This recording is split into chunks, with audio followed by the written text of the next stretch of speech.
selamat datang kembali dalam Reksadanaku, portal edukasi dan investasi pada reksadana. Bersama saya, Ryan Filbert, praktisi dan inspirator investasi nomor 1 di Indonesia. Senang sekali saya bisa menyapa Anda kembali, di mana pada topik yang hari ini akan saya bawakan untuk saya ceritakan kepada Anda semua adalah suatu topik yang cukup menarik, yaitu memiliki rumah dengan menggunakan reksadana. Jadi ini sebenarnya sebelum saya akan mulai, saya akan cerita sedikit bahwa bicara mengenai reksadana, mungkin saya mengalami naik turunnya dalam reksadana di Indonesia, industri reksadana di tahun 2006, 2007, 2008, dan di tahun-tahun berikutnya. Namun yang ingin saya ceritakan bahwa reksadana menjadi salah satu tempat saya untuk berinvestasi dan juga berpartisipasi dalam saya bisa memiliki properti maupun waktu itu Pak bisa membeli kendaraan juga buat modal usaha dari reksadana. Jadi saya kira strategi yang saya bisa sampaikan setelah saya melewati, tentunya saya bisa mendapatkan suatu kalkulasi yang lebih baik untuk saya bisa ceritakan kepada Anda. Nah, topik pada hari ini bicara mengenai properti. Banyak orang pada saat ini menggebu-gebu bagaimana cara punya properti, ataupun banyak orang juga berpikir bahwa dirinya tidak memiliki kesempatan untuk memiliki properti, di mana properti yang saya bicarakan adalah tempat untuk Anda dan saya tinggal. Nah, ini adalah bagian dari properti rumah tinggal. Nah, ada satu hal yang ingin saya ceritakan. Syarat pertama, jangan pernah berpikir bahwa tempat tinggal Anda, properti yang Anda miliki untuk tujuan Anda tinggali adalah bagian daripada investasi keuangan. Ini adalah suatu hal yang selalu salah kaprah. Kenapa? Serta-merta ketika Anda mengatakan ini adalah investasi keuangan, serta-merta Anda menjadi seorang yang lebih nekat. Dan itu tidak boleh Anda lakukan. Jadi, saya juga akan memberikan suatu statement kedua, bahwa jangan pernah Anda terperdaya suatu strategi marketing yang mengatakan Anda harus beli properti Anda hari ini. Kalau tidak, seumur hidup Anda tidak pernah punya properti. Dan karena apa? Karena harga properti selalu naik. Yes, apapun selalu naik. Oke? Dan properti pun juga naik. Namun bukan itu highlightnya. Kalau Anda membela-belai untuk segera membeli properti dengan cara menghutang yang salah, cara berhutang yang tidak terencana, itu akan menjebak Anda. Kenapa? Karena setelah Anda berhutang hari ini, Anda dikunci untuk 5 atau 10 atau 15 tahun, bahkan 20 tahun, mungkin sudah 25 tahun di masa yang akan datang, mungkin bisa 100 tahun seperti Singapura dan Australia. Anda tidak memiliki rencana, maka Anda sudah terbelenggu. Dan tidak selalu hutang itu mengecil.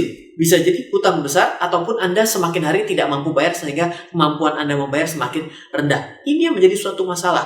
Oleh karena itu, saya ingin ceritakan bagaimana caranya Anda merencanakan untuk membeli properti Anda, tidak untuk detik ini, tapi bagaimana merencanakannya untuk 5 tahun agar Anda menjadi orang yang lebih siap dalam memiliki tempat tinggal bagi diri Anda sendiri. Oke, saya akan coba contohkan bila Anda pada saat ini mencari properti, syarat selanjutnya adalah tolong jangan cari properti yang sesuai dengan budget Anda.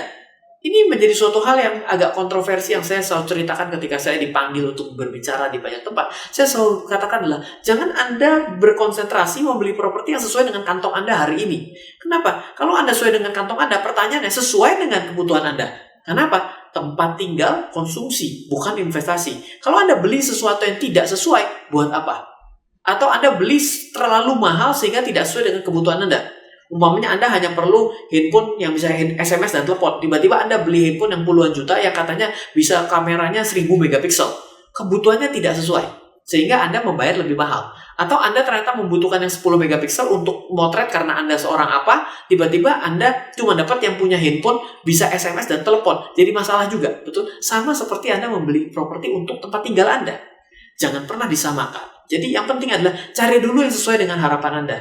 Lalu bagaimana caranya adalah Anda rencanakan. Yang pertama stepnya yang saya ingin sharing di video ini adalah bagaimana caranya untuk bisa mematahkan DP-nya. Setiap orang banyak yang ingin punya properti namun tidak bisa bayar DP-nya. Tapi jangan lupa, setelah DP-nya selesai, jangan lupa Anda harus bayar pokok cicilannya.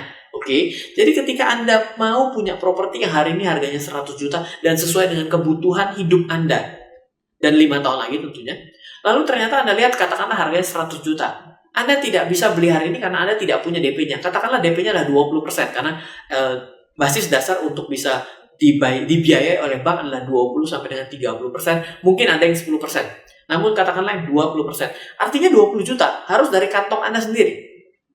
20 juta dari kantong Anda, 80 juta dari bank. Bank sudah pasti, Anda siap, bank siap. Yang jelas Anda cakap nggak di mata bank. Kalau Anda tidak cakap di mata bank, Anda tidak bisa kredit. Namun bagaimana dengan 20 jutanya kalau Anda tidak punya? Oleh karena itu, Anda bisa gunakan reksadana. Cara yang pertama adalah Anda lihat 100 juta propertinya, sama seperti salah satu video sebelumnya bagaimana menentukan biaya masa depan untuk anak Anda. Nah, jadi terasa ya bahwa biaya hidup ini banyak. Udah biaya untuk pensiun, biaya untuk tempat tinggal, biaya untuk anak Anda. Ya, memang itu masalah Anda dalam hidup dan itu juga masalah saya dalam hidup. Nah, kita bicara mengenai 20 juta, Anda katakan, aduh, kalau properti ini 5 tahun lagi kira-kira berapa? Oke, mungkin harganya naik 1,5 lipat. Jadi 250 juta.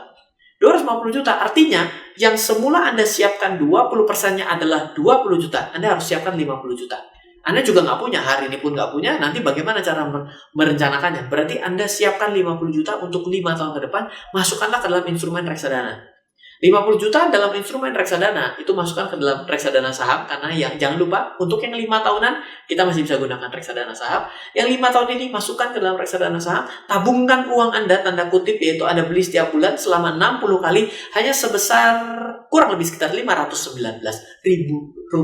Anda bisa mendapatkan return yang 18%, sama seperti yang selalu saya katakan. Saya menggunakan acuan contoh adalah untuk yang 18% reksadana saham selama 5 tahun Anda dapat uang kurang lebih sekitar 50 juta, berarti Anda sudah siap dengan DP-nya. Tinggal pada detik itu di masa yang akan datang Anda tinggal tanya, apakah Anda mampu nyicilnya? Kenapa? Karena cicilan setiap bulan mulai daripada 1 bulan selanjutnya untuk DP 20%, 200 juta plafonnya, Anda harus nyicil ke bank dengan bunga fixnya sekitar 9,5%. Setiap bulan selama 10 tahun atau 120 kali bayar, Anda perlu uang sekitar 2,5 juta. Apakah pada saat itu Anda siap? Itu yang menjadi pertanyaan selanjutnya. Jadi, ingin saya ceritakan sekali lagi bahwa ini ada kendaraan untuk bisa mempersiapkan sesuatu di masa yang akan datang.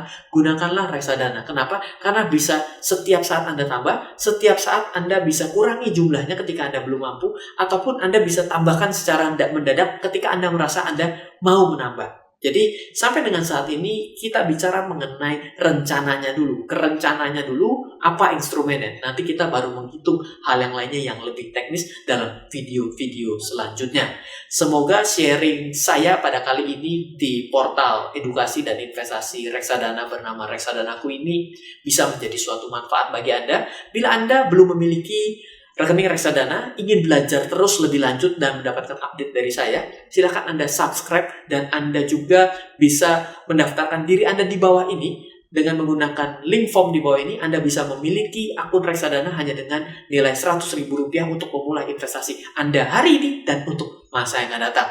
Semoga bermanfaat sharing hari ini dari saya, Ryan Filbert.